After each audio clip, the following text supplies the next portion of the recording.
Everyone's always wanting to know, should I buy lawn care accounts? And it seems so fitting. We keep having person after person after person call us here in Florida, call us in Illinois, and ask us if we're buying lawn care accounts or nurseries or this or that or the other. And maybe because we have been involved in buying a fair amount of accounts in certain situations. So if you are wondering, should you be buying accounts right now? Is that something I should be doing? Should I be acquiring contracts to grow my business, growth through acquisition? This is the video for you because I'm going to go over some of the things that you should look for to see if maybe that is right for you, because there are times when this is right and there are times when this is not right. And I spent 30 minutes on the phone with someone the other day in a chimney sweeping business, really talking about what you need to be looking for, what are the things that makes this make sense or does not make sense. Before we get into that though, I'm Jacob Godar. I own a lawn and landscape business in Illinois and in Florida. I'm super passionate about just helping other people grow their businesses through information like this. This is something that I've done a lot with. I still got a lot more to learn. We all have a lot more to learn, but I've spent a lot of time and a lot of money investing in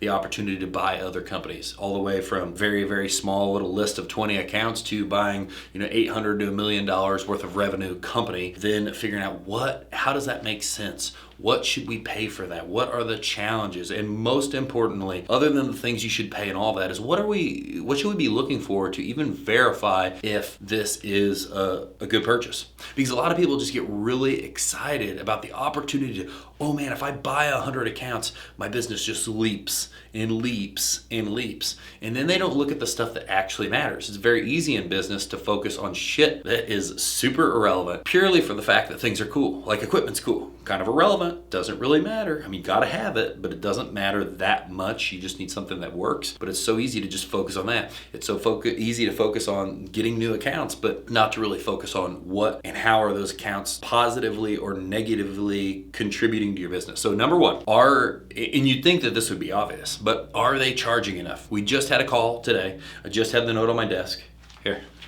There's some names, so I'm going to cover it up. Here's the notes the office took. But 115 accounts here in Florida. Prices range from X to X, $100 to $140 a month. Transfer now to mid-June. That's what this person's interested in. And so immediately when I look at that, I know that that is way below what we charge. That is, I don't know 100% what all services are getting done in this price range, but I know there's the first barrier. If we can't make any money and we're going to buy these to just lose money, that makes no sense. So you first need to look at that. Second, you need to try to determine if they are actually doing a good job. So the bigger company we bought in Illinois, we knew they had a pretty good name. It wasn't a horrible name. And you can't be around forever and not have some kind of information go around about how you're either doing good or you're either doing bad, one of those two, right? And so are they doing a good job? Because what that contributes to is if they're about to potentially have a bunch of attrition in their company, you're about to just have a bunch of, if you switch and you buy this company,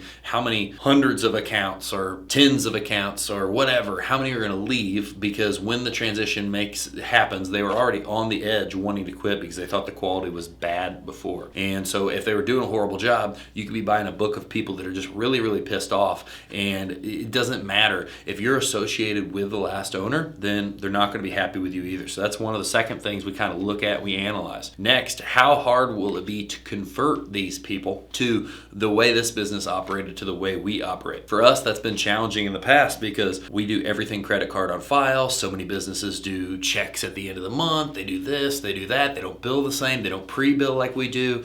And getting people that are used to paying with a check every month and then taking them over to here where now they're going to use a card on file, that's a big change and nobody likes change. So trying to figure that out where people are happy and you maintain these people, because if they're extremely hard to convert, that means one, you're maybe not going to keep many of them, or two, you're going to have to bend a rule for a large subset of these people, and then you're dealing with stuff you might not want to deal with. Hopefully, they're good payers, but I'll tell you, every time you buy a company, especially when you buy a small amount of accounts, like what happens here in Florida all the time, everybody's always going to tell you, we weeded out the junk ones. We weeded out the ones that don't want to pay. And the only reason the low accounts are low is we've had them forever. Like, everybody says these things that are kind of like disclaimers and excuses to, one, excuse pricing, to do just two, to give a disclaimer and verify that you're not going to have a hard time billing these people. You're going to get paid.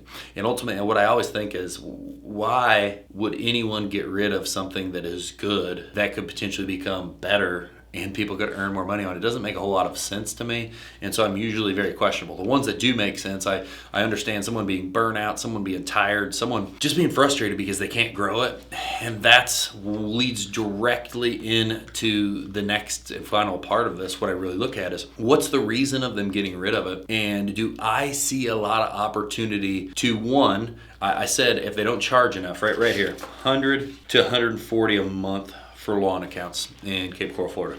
That's like below our price range, right? We've already stated that. But there might be a situation. I don't have much detail here. I don't know how many times a year this is. I don't know if this is bi-weekly all year round, if this is 36 cuts, if this is 42 cuts. All those numbers change a lot of things. And then the next thing is density is huge. Density is king. So if I can go from mowing one house on a street to mowing 20 houses on a street, now theoretically, all of those places could be billed less expensive. Now, are we going to lower our prices? No. But does the density that these lists, these 115 accounts, does the density of these 115 accounts add to my list, take my profitable lawns that are priced anywhere from $50 to $100 more than almost all of these, does it take those and make them even more profitable, because now there's something in between them where it takes 10 minutes of drive time down to 1 minute of drive time on all my stops? So that's something huge to think about, because the more lawns you drop in one small spot, the less they would have to be billed. And so that might make some of the lower dollar accounts make sense. Secondly, is, do you see opportunity? I spoke about the business owner who was burnt out, who was tired, who just did not see how they were going to grow it anymore. And that's when we made our bigger acquisition in Springfield. And I saw the opportunity to take a bunch of people that were probably from a level of communication underserved, because they just didn't have the kind of office we had, and they didn't have the people hammering on making sure everything we could do was taken care of all the time. And could we take those people and could we sell them more things? Could we take a mow client, make them a mow and fertilizer client? Could we take a mow and fertilizer client and sell them a $10,000 landscape job, sell them a $30,000 landscape job, sell them a $10,000 landscape light job, sell them some additional services? And that was another area where I found value. I didn't think the lawns on our big purchase were priced great, but I knew the opportunity to go in, expand all the work done to that whole list, and then get the notoriety of doing what we did anyway, and it being a little bit newsworthy in our town was going to cause all kinds of positive motion. So there's a lot of things to think about. And I would say that probably like 99% of these opportunities that you get are not worth it. I mean, the last two small things that I've bought that were smaller accounts, we get into it and we're immediately like, we had one that was given to us and one we just bought. And both of them, it feels like I would have been better off to just not even do it, because it's been more of a time consumption than it's really been a benefit to the company. And so there's a lot to think about. They can be good. You just need to know. Everybody's going to tout that their stuff's the best. Everybody's going to think that there's a lot of value. Everybody's going to think this and that and the other. And basically, you need to cover yourself for losing accounts. You need to cover yourself for being profitable. You need to know, are a bunch of these accounts going to be going every time we pick up something? A bunch of people are saying, well, we were about to cancel anyway because you hate the service. You know, there's always people that feel that way about almost every company, no matter how good you're doing. If you got a big enough list, some people don't like you. You can't make everybody happy. So those are the big things to think about if you're thinking about buying a lawn care account. And the answer to this big question of should I buy or should I not buy, it only is determined by, do those criteria, are they priced right? If they are priced right, cool. First, yes, yeah, maybe we should buy. Are they doing a great job already? Sweet. Another, yes, you should buy. How will we be able to convert them? Oh man, they do billing and they do everything the exact same, and they have all the information to transfer. The more yeses you get through this list, the more likely it is that yes, I should buy and I should grow just from buying some accounts. There's a lot of opportunity there. There's a lot of chance to grow your business. You just want to make sure you're getting what you pay for and you're not getting a load of trash. So if you found this video helpful, if this gave you some insight on the things that I look for and the things that I do, and there's so much more, like I just gave you like the things I look for. I didn't give you how we do it, how we finance it, how we find bigger deals if we're trying to really go after this stuff. I didn't give you any of that. So this is just a piece. So leave in the comments if you want to know more about this. And then if this video brought value to you, make sure you like, you share this with somebody that needs this help, and subscribe to the channel to support what we're doing here. Everybody, have a great day.